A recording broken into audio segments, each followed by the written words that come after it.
Hi everybody, it's Jessica the Dollhouse Curator and welcome back to the Curated Dollhouse. So today y'all, I am here with a very special video that I am doing. I have fallen in love with the Barbie Deluxe Style doll line, and as part of that doll line, they came out with a doll that had a beautiful glittery prosthetic leg. So the other dolls have launched, number 1, 3, and 4, but I have been unable to find the second doll in that line, which is the one with the prosthetic leg. So because I couldn't buy it, y'all, I decided to make it for myself.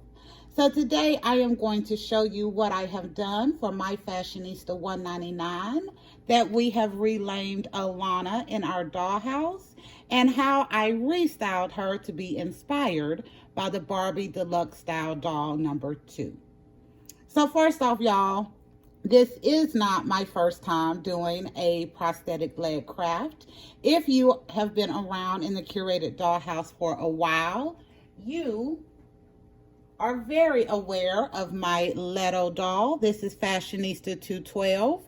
And y'all, as soon as I seen him with his prosthetic leg, I rushed to Amazon to buy him, and it took me a year, but we got a full makeover done on this doll, including using this wonderful Made to Move body, which is the green-haired BMR doll, to create his prosthetic leg that is also removable.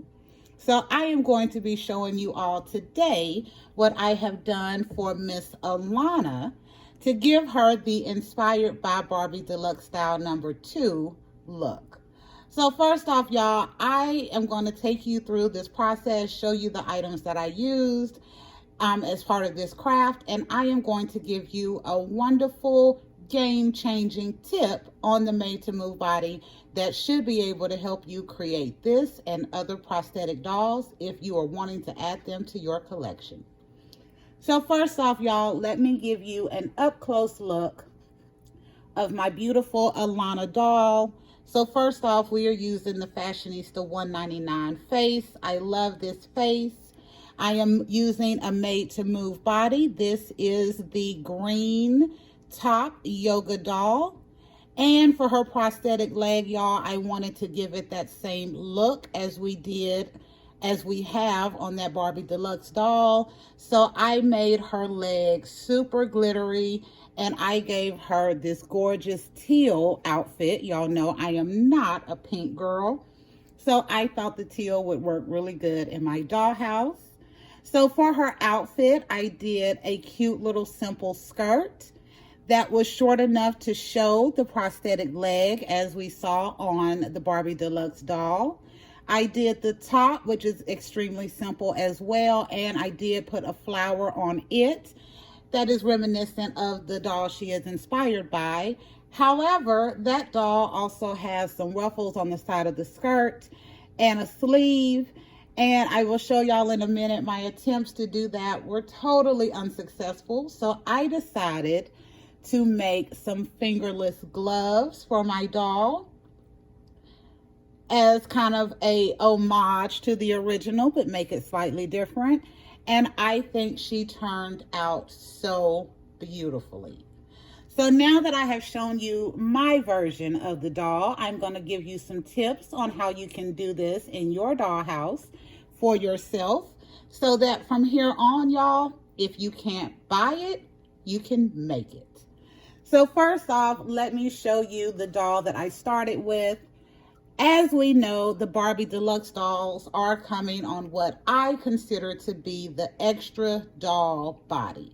They don't have the Made to Move articulation. However, they are an articulated doll. So for this doll, y'all, I initially was going to use extra doll body like this. However, I decided against it because it was very important that I be able to remove the leg. And you cannot do that with the extra dolls, but you can with the Made to Move dolls, and I will show y'all that here in a second. So on this doll, y'all, I did a little practice. I did 2 different looks of the leg. So I started by taping off at the foot and at the thigh, and then I used flat matte white spray paint to put a base coat on. And then I went over it with my glittery nail polish in 2 different shades to kind of figure out which one that I wanted to use. And then after I got everything dry with the nail polish, then I went in with some silver acrylic paint and put on the top and the ankle piece to give it a true look of articulation. So y'all, I also, if you're doing this, now this was my practice doll, so I didn't worry too much, but make sure when you taping up, make sure you tape as high up the thigh as you can and all the foot so you don't get any of the spray paint overspray on your doll. As you see, I also got that on her hand, but I think it turned out really good.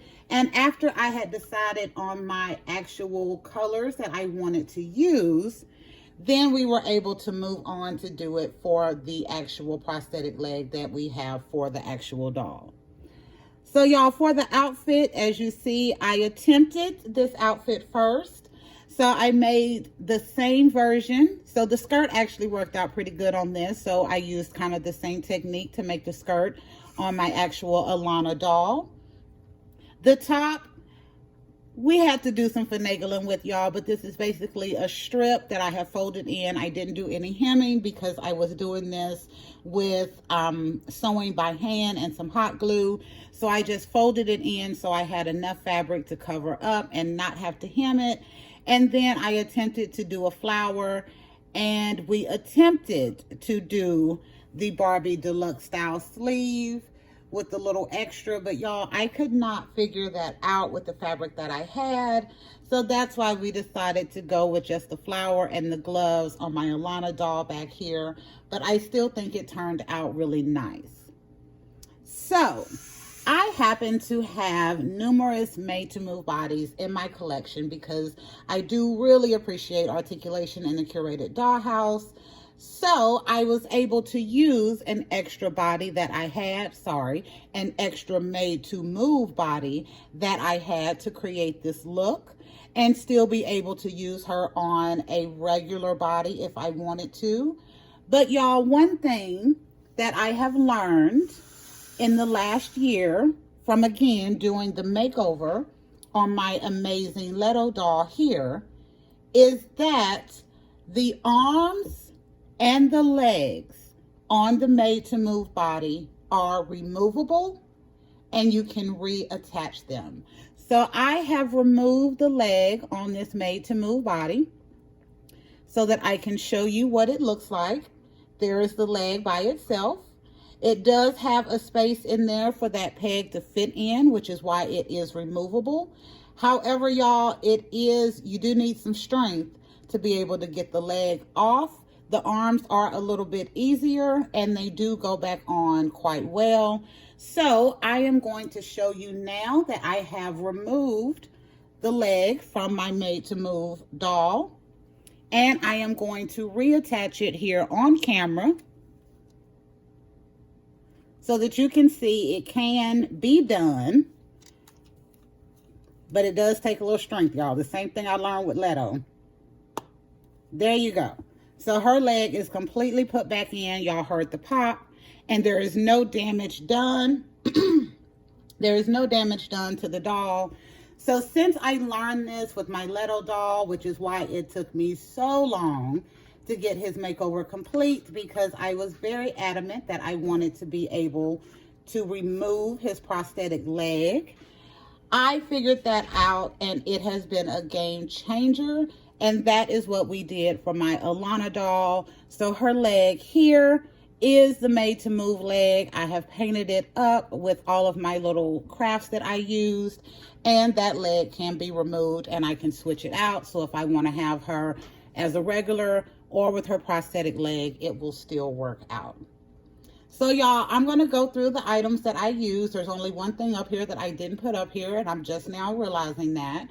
But first off, for the outfit, I did use some basic fat quarters that I got from Walmart. So I actually wound up getting these quite a while ago. You have probably seen some chairs and some artwork in the curated dollhouse that have these colors.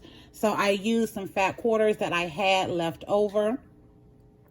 For the leg, I've already said that I use flat matte white spray paint.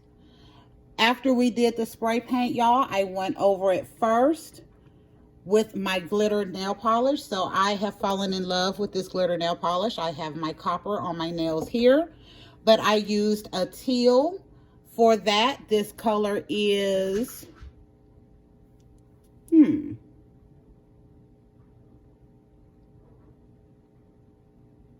I don't even know what this color is, y'all. I can't see the color on there, but it is number, oh, there it is.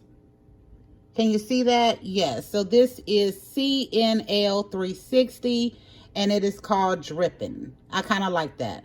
But I use this LA Colors glitter nail polish that I get from the Dollar General. I went over it again with another kind of LA Colors nail polish. This one is called Cocktail. So this is CNP 542. In a cocktail. It is a beautiful kind of pinkish glittery with some iridescent in it. And then for the knee, because on the deluxe Barbie doll or Barbie Deluxe number 2 doll, her knee joint is a different color of pink than the prosthetic leg. So I wanted to put that on my inspired doll as well. So I used the Army Painters War Paints. This is acrylic model paint and Hydra turquoise. And I went over that with both. Actually, I just went over the knee joint with that acrylic paint and this nail polish. And after I got everything done, y'all, I gave it plenty of time to dry. And I sealed everything in with some glossy Mod Podge. Now, this is a new trick, y'all. I did not use glossy Mod Podge or any Mod Podge for a sealant on my Leto doll, but now that I have figured that out, I will definitely be going in and doing some adjustment on his leg. But I will be using a matte Mod Podge for that one because I like this look of it not being shiny for Leto here. But I think it has turned out so amazing, and I am so glad that I had the idea to do an inspired by that Barbie Deluxe doll number 2 for my Alana doll, and I think it turned out really nice. So I'm going to bring her back up here, y'all, so y'all can see her again in the full effect of what we have done. It took me, with making the outfit and doing the leg, it took me about a good 4 hours. It may take you a much shorter amount of time because I am not very good at sewing, so it took me a while to figure out everything on the outfit. And the last thing, for Leto and for the original doll that I was testing on, I did silver around the top. But for my Alana doll on her leg, I did decide to go with turquoise just to kind of stay with the color scheme of the leg. And y'all can see it has both of those beautiful glitter nail polish colors in it. And I think this turned out absolutely wonderful. I also went a step further, y'all, and I had to give her a purse. So I took my same teal glitter nail polish and I painted over the front of the purse so it could match. But I think this turned out amazing as far as me trying to do an inspired by of that deluxe doll number 2. And the reason why, again, y'all, is because I have been unsuccessful in finding that doll. I have not seen anyone on YouTube with that doll, and the prices that I was seeing initially a couple of weeks ago when she was released were hitting scalper outrageous prices, and I was not willing to pay that when I knew that I had a doll that had a similar look, and I knew that I had already done my Leto doll last year with a prosthetic leg, and it turned out so successfully. I felt like I could do an inspired by version of this one so that since I couldn't buy it, I could make it for myself and my dollhouse. So y'all, I hope you have enjoyed this quick little video on how I created my inspired by doll based on the Barbie Deluxe doll number 2. If you have loved this video and if you have liked the information that I've given out, make sure you like, comment, share, and subscribe. If you're going to leave comments, y'all, make sure you let us know what you think about the outfit and the leg. It is my absolute favorite kind of restyle that I have done here lately. And we want to know if you want to continue to see idea videos like this, where if you can't buy it, you can make it. Until next time, y'all, this is the Dollhouse Curator. We will be back another day with another concept. Bye, y'all. Bye.